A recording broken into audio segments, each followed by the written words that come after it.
મંદિર ઉતારતો જ નથી સમજે પણ એટલી મને ખબર છે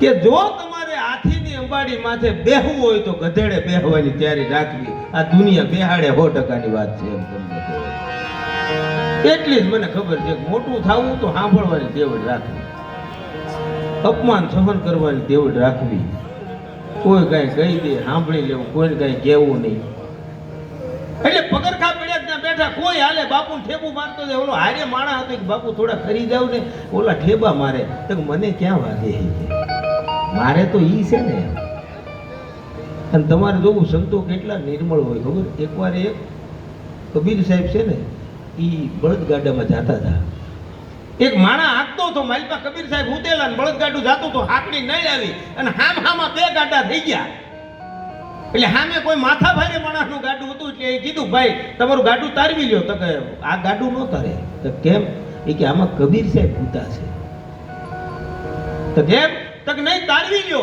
સામે વાળો માણસ તો કે આ ગાડું ન તરે એ બેયની માથાકૂટ થતી હતી એમાં કબીર સાહેબ જાગી ગયા એનો હાંકવા વાળો હતો એને કીધું કે શું માથાકૂટ છે તો બાપુ હાંકડી નળ છે અને એ થોડું ગાડું પાછું લઈ લે તો આપણું ગાડું નીકળી જાય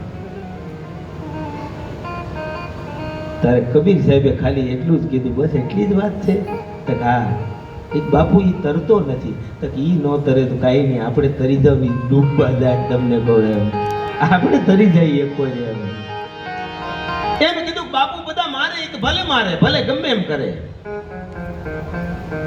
આખી સભા પૂરી થઈ ગઈ બધા સંતો હરિહરનો આકલ પડ્યો ને 108 સંતો જમવા બેઠા બાપુની કઈ જગ્યા નહીં જમવા બોલાવ્યા નહીં માણાએ પાછું કીધું બાપુ આ માન વગેરે આવવું નહીં ખોટું બાપુએ ફરી કીધું કે માન છે ને એ ગમે સહન કરી શકે પણ તમે અપમાન જેથી સહન કરતા થઈ જાઓ એટલે સમજી લેવું ભગવાન તમારી ભેળો છે નગર આ બને નહીં તમને ગમે એટલે કીધું બાપુ જમવાની પંગતમાં તમારો વારો નથી કે વાંધો નહીં સંતો જમી લે તારે મને કહેજે સંતો જમી લીધા એક બાજુ બધી હેઠી પતરાવળી નાખી દીધી તમામ સંતો પાછા 108 સિંહાસને ભોગી ગયા સાંભળજો એક સિંહાસન ખાલી હતું અને એમાં મૂળદાસ બાપુ પતરાવળીમાં પડેલા હેઠા ચોખા વેણી વેણીને ખાતા હતા એ હેઠું મૂળદાસ બાપુ ખાતા હતા ને ઓલા માણસ કે ગજબ થઈ ગયો હવે તો એમ આવા સમરથ સંત એની જગ્યા નહીં બેહવા નો દીધું કાંઈ નહીં ખાવાય નો દીધું ને એમાંય પાછું હેઠું થાય બાપુ કોકનું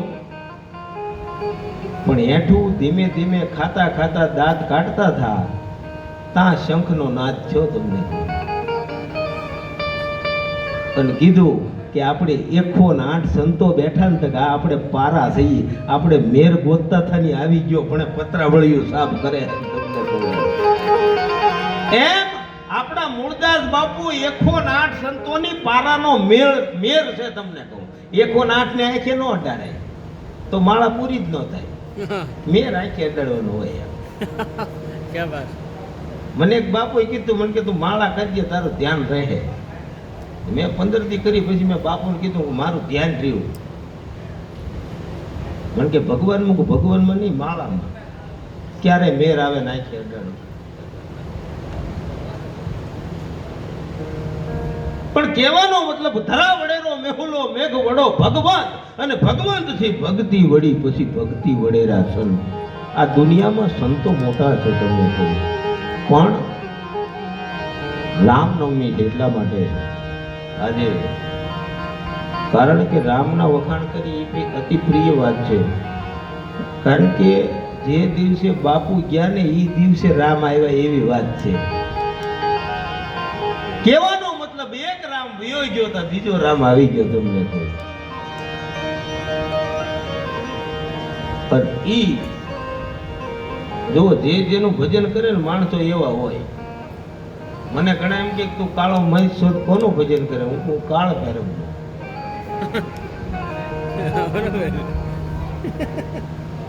રામનું ભજન કરતા હોય મર્યાદા પુરુષોત્તમ હોય કૃષ્ણનું ભજન કરતા હોય પૂર્ણ પુરુષોત્તમ હોય પૂર્ણ પુરુષોત્તમ એક નક્કી કૃષ્ણ લીલા કરી શકે, રામ નો કરી શકે તમને, કેમ કે એને મર્યાદા હોય તમને કહું. એમ એક પ્રસંગ નાનો એવો રામાયણનો મારે એવો છે કે જેથી રાવણ છે માં જાનકીનું હરણ કરીને આવ્યો. મને આ પ્રસંગ બહુ ગમે છે. એટલે રાવણ સીતાજીનું હરણ કરીને આવ્યો એટલે આખી લંકાએ વખાણ કર્યા કે વાહ લંકેશ, વાહ લંકેશ, વાહ લંકેશ. અને એમાં મંદોદરી અવળું ફરી ઊભી રહી ગઈ. એ વખાણ ન કર્યા એટલે રાવણે કીધું મારું અડધું અંગ છો, તું કેમ વખાણ ન કર્યા? તો તમને ખબર છે એ કોણ છે? તો કોણ છે? તો કી માં છે, એનું હરણ કરી ન લવાય. અને મંદોદરી કહે રાવણને, તેજનાથ લંકેશ વિચાર જો લે છે અને વળી રામ અવદેશ છે જગત પિતા. અને ઈદ છે મારણી, ઈદ છે તારણી. એ હવે જાણ જુગતી જ ની નાજ સીતા. ઈજ છે અંબિકા અને ઈજ રણચંડિકા. એને હવે જનક જાયા તણું રૂપ લીધું. ઓલી રામની નારીને લાવીને નાથ તે. હે ઓલા જગત ના બાપ થી વેર કીધું. હે રાવણ માં છે, એનું હરણ કરીને હોય નહીં. તો કેમ તગા કે હું ઉદ્ધાર કરવા લાવ્યો, ટૂંકમાં કહું. અને હકીકત આપણે બધા ઉદ્ધાર કરવા જ આવ્યા, પણ ઉદ્ધાર કરીને જઈએ.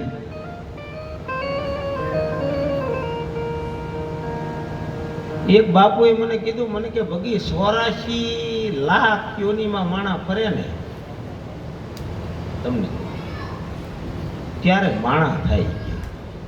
તો મને વિચાર આવ્યો હું છેલ્લી ક્વોલિટીના આપણે થઈએ, કેમ કે 84માં નો સુજરા તારે આવ્યા. મગર મીંદડા બનાવ્યા હોત, તેથી કોઈના દૂધ ન તોડ્યા હોત અને વ્યવસ્થિત બહાર બેઠા બેઠા પીધા હોત. એવા ઘણા નથી અત્યારે હારા હારા કૂતરા. તમને કહું, ઉનાથી આવતો એક ગાડી હામી મળી, એક કૂતરે મોટું બહાર કાઢ્યું. કનુભાઈ મેં કીધું હું હેઠા ઉતરી જાય, જિંદગી જીવવી જ નહીં તો દવા પીને મરી જવું. મને કે હું કહું એટલું ભગવાનનું નામ લે, કૂતરાના પૂન તો જુઓ. અને કૂતરાનું મોઢું જોયું તો એક બેને પાછું આમ ડોકું બાય. એ કૂતરાના વાળ ને હું કયું શેમ્પુ વાપરતા રામ જાણે. તમને મેં કેટલા શેમ્પુ વાપરે, ધોળો છો જ નહીં હું તો. હું હમણાં પછી બધું બાબા રામદેવનું લાવવા માંડ્યો છું. ધોળો ન થાવ તો કાંઈ નહીં, પણ શરીર તો પતલું પડે બાપુની જેમ. હમણાં હું ટીવીમાં યોગા જોતો હતો, બાપુએ ટાંગો ડોકમાં સડાવ્યો, મેં સડાવ્યો. તો બાપુનો ટાંગો નીકળી ગયો, મારે બે ગોતવા પડ્યા. ટાંગો કાઢો એટલે જે નો આવે ને જિંદગીમાં એ કશું કરાય જ નહીં. એમ મંદોદરીએ કીધું કે એ માં છે, એનું હરણ કરી ન લવાય. એમ તો હા, તો હું ઉદ્ધાર કરવા લાવ્યો તો કીધું માં છે, એકવાર સામું જોવે તારો ઉદ્ધાર થઈ જાય. એમ તો હા, કે હું સીતાજીની પાસે ઘણી વાર ગયો, પણ માં મારી સામું જોતી નથી. એમ તો કાન કવિ દાદ લખે, એજ બેટ સમદર તણે બેઠી જાનકી જકડાઈને.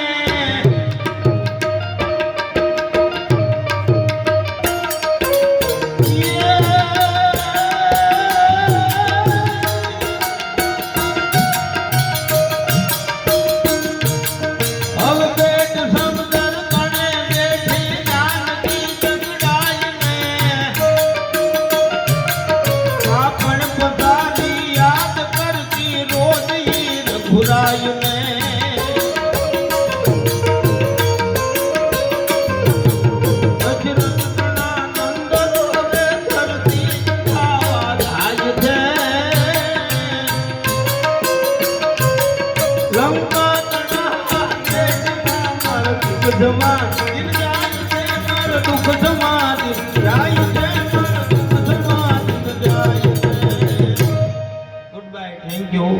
ખૂબ આભાર તમારો મામા